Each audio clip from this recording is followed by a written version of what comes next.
नमस्कार दोस्तों, शनिवार टॉक में आपका हार्दिक स्वागत है। दोस्तों, अभी एक छोटी सी न्यूज़ सुनने को मिली और वही पढ़ने में भी आई कि electronics industry next round of PLI मांग रही है। हम जानते हैं कि हमने कोई 22-23 सेक्टर को पीएलआई दी हुई है। उसमें सबसे पहले इलेक्ट्रॉनिक्स को था और इलेक्ट्रॉनिक्स में हमने दो प्रकार के दिए हुए हैं। एक पहले हमने असेंबली के लिए दिया, असेंबली में पार्ट ए और बी कर दिया, जिसमें हमने चार्जर के लिए भी दे दिया। नाउ हमने सेमीकंडक्टर मिशन के थ्रू दूसरा पार्ट दिया हमने इलेक्ट्रॉनिक्स इंडस्ट्री को, और उसका हम रिजल्ट देख रहे हैं कि 5 साल में हमने समथिंग 5 लाख जॉब क्रिएट कर चुके हैं। और ये डायरेक्ट जॉब है। इनडायरेक्ट जॉब का भी आप देखेंगे तो ये अगर हम मोटा मोटा लगा लें तो 7.5 लाख जॉब और क्रिएट हो चुके हैं, क्योंकि इनडायरेक्ट जॉब। पहले हम 100% इम्पोर्ट डिपेंडेंट डिपेंडेंट थे। सीकेडी यूनिट्स आते थे, हम बेचते थे। नाउ असेंबली का पार्ट कंप्लीट हमारे देश में शुरू हो चुका है, और मे बी 25 में हम सेमीकंडक्टर्स बनाना शुरू कर देंगे।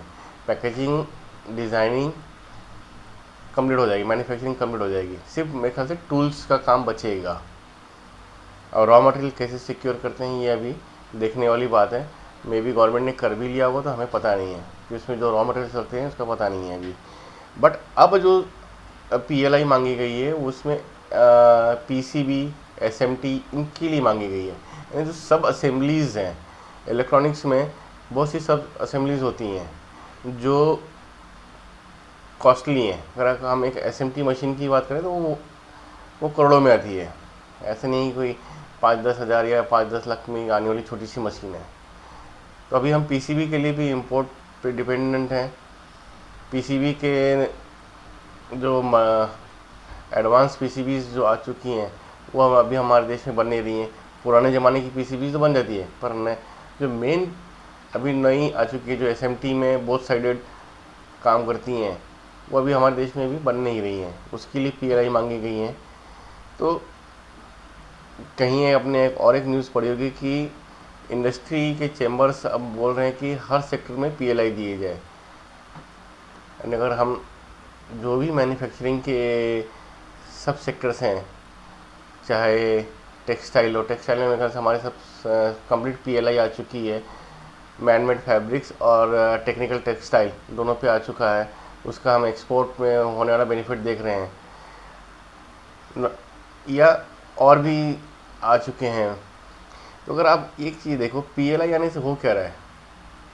पीएलआई आने से आप अपने स्किल्ड, सेमी स्किल्ड और अनस्किल्ड वर्कफोर्स का तो सही इस्तेमाल कर रहे हैं, जॉब क्रिएट कर रहे हैं, रेवेन्यू जनरेशन हो रहा है, एक्सपोर्ट्स में मार्केट बढ़ रहा है। ये सब ठीक है। हम China+1 का पार्ट बनते जा रहे हैं। China+1 की स्ट्रेटेजी में हम बहुत अच्छे फिट बैठ रहे हैं। सब कुछ सही है, कहीं गलत नहीं है। एफडीआई भी इसके लिए आ रही है। पर इसका बेनिफिट क्या हो रहा है? इसका बेनिफिट ये हो रहा है कि हम लोगों ने कुछ साल पहले ये मान के बैठ गए थे कि we are good for services, not for manufacturing, क्योंकि हम इनडिसिप्लिन्ड है। भारत का हर नागरिक इनडिसिप्लिन्ड है। मैन्युफैक्चरिंग में डिसिप्लिन आदमियों की आवश्यकता होती है। तो जापानी हो गए, चाइनीज़ हो गए, ये बहुत डिसिप्लिन्ड है, यही कर सकते हैं। पर सर्विसेज में हमारा कोई सानी नहीं है। पर पता चला कि चाइनीज़ लोग सर्विसेज में घुस गए, वो हमारा धंधा खींच रहे हैं। अगर आप बीपीओ में देखेंगे तो पहले फिलीपींस ने हमें टक्कर दी, आज भी हम उससे उबर नहीं पाए हैं। जितना रेवेन्यू बीपीओ बिजनेस में फिलीपींस कमा रहा है, इतना छोटा सा देश, उस कंपैरिजन में हमारी कमाई बहुत कम है। उन्हें कंपेयर ही नहीं किया जा सकता। इतना बड़ा देश और ये सब कुछ होने के बाद हम जो अर्निंग है बहुत छोटी सी है इन कंपैरिजन टू छोटा सा देश और छोटे मैन पावर के साथ काम करने वाला फिलीपींस के साथ। बट पिछले 4 से 5 सालों में जब से कोविड आया, उसके बाद हमने मेक इन इंडिया के तहत ये पीएलआई दे के काम स्टार्ट किया। तो एक कहीं ना कहीं ग्राउंड से एक कॉन्फिडेंस आ रहा है कि नहीं, हम मैन्युफैक्चरिंग कर सकते हैं। क्वालिटी के मामले में हमारा पहले भी कोई सानी नहीं था, आज भी सानी नहीं है। एंड एक्सपोर्ट मार्केट में देखा जाए, एक तरफ चाइनीज़ माल रख दिया जाए, एक तरफ भारतीय माल दिखा जाए। भारतीय माल नो डाउट कॉस्टली है। हमारे बहुत से फैक्टर्स हैं उसमें, लॉजिस्टिक, करप्शन वगैरह सब कुछ कॉस्ट मैं पकड़ता हूँ, मानता भी हूँ, बट क्वालिटी के मामले में चाइनीज़ से ज़्यादा अच्छा माल हमारा है। बट वी लॉस्ट कॉन्फिडेंस कि भाई हमारे पास मैन्युफैक्चरिंग की कैपेबिलिटी है। होते हुए भी हमने पकड़ लिया कि हमारे पास कैपेबिलिटी नहीं, हम मैन्युफैक्चरिंग के लायक के नहीं है। तो ये PLI मांगना या फेम टू ख़त्म होने के बाद फेम 3 का प्रोग्राम गवर्नमेंट जो अभी 4 जून के बाद डिक्लेयर करने वाली है, ये अगर आप देखते हैं कभी भी आ सकता है, 4 जून के बाद कभी भी ये आ जाएगा, फेम 3 आ जाएगा। तो फेम 3 आएगा, इसका अर्थ क्या है कि आप इलेक्ट्रॉनिक्स व्हीकल की मैन्युफैक्चरिंग इंडिया में करेंगे और उसको बेचेंगे। तो आप कहीं ना कहीं फेम 3 के आने से EV मैन्युफैक्चरिंग को और बल मिलेगा।